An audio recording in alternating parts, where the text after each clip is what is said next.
আসসালামু আলাইকুম। আজ আমি যে তথ্যটা আপনাদের সামনে বলতে যাচ্ছি সেটা শোনার পর হয়তো আজই আপনি আপনার বাথরুমে গিয়ে টুথপেস্টের টিউবটা হাতে তুলে নেবেন। কারণ বাংলাদেশের বাজারে বিক্রি হওয়া একটি টুথপেস্টে প্রতি ১০০ গ্রামে ৩২০টি পর্যন্ত মাইক্রোপ্লাস্টিক পাওয়ার দাবি উঠেছে। আর শিশুদের জন্য বিক্রি হওয়া একটি টুথপেস্টেও পাওয়া গেছে ১৪০টি পর্যন্ত প্লাস্টিক কণা। প্রতিটি টুথপেস্টের নামসহ পুরো তালিকা আপনাদের সামনে তুলে ধরতেই এই ভিডিও। তাই শুরুতেই অনুরোধ, যত পারেন শেয়ার দেন এবং সেভ করে রাখুন।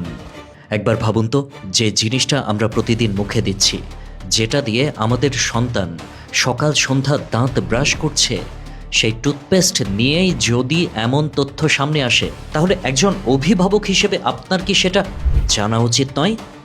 দীর্ঘ ১ বছর গবেষণা চালিয়েছে পরিবেশ বিষয়ক সংস্থা এসডো। তাদের দাবি, বাজারে থাকা ৩৪টি টুথপেস্ট পরীক্ষা করে ২৬টিতেই মাইক্রোপ্লাস্টিক পাওয়া গেছে।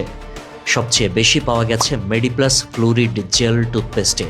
প্রতি ১০০ গ্রামে ৩২০টি পর্যন্ত প্লাস্টিক কণা। এরপরে রয়েছে ক্লোজ আপ রেড হট ও ক্লোজ আপ মেন্থল ফ্রেশ। দুটিতেই ১৬০টি করে মাইক্রোপ্লাস্টিক কণা রয়েছে।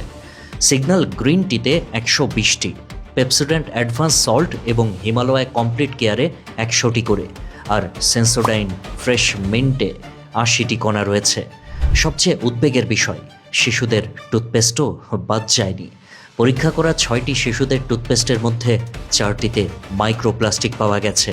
কোডোমো আল্ট্রা শিল্ড ফর্মুলাতে ১৪০টি, মেরিল বেবি স্ট্রবেরিতে ৬০টি, মেরিল বেবি অরেঞ্জে ৪০টি, আর পেপসোডেন্ট কিড অরেঞ্জে ২০টি কণা পাওয়ার কথা গবেষণায় বলা হয়েছে। মাইক্রোপ্লাস্টিক পাওয়া যায়নি এমন ৮টি টুথপেস্টের মধ্যে রয়েছে দেশীয় brand Zen Fresh, Parachute Just For Baby Mango এবং Close Up Red Hot Zinc Fresh technology.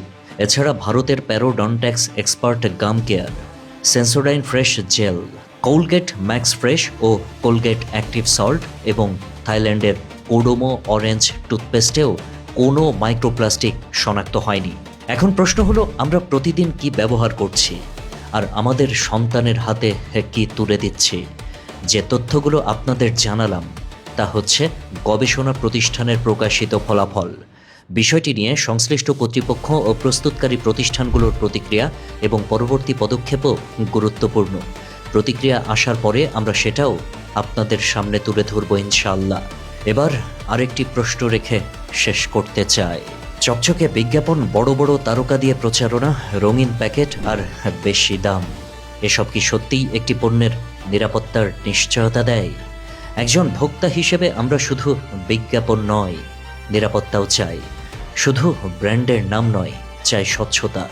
যারা এসব পণ্য তৈরি করেন এবং বাজারজাত করেন, তাদের উচিত ভোক্তাদের উদ্বেগকে গুরুত্ব দিয়ে প্রয়োজনীয় ব্যাখ্যা দেওয়া এবং নিরাপত্তা নিশ্চিত করা। তাই আতঙ্ক নয়, তথ্য জানুন।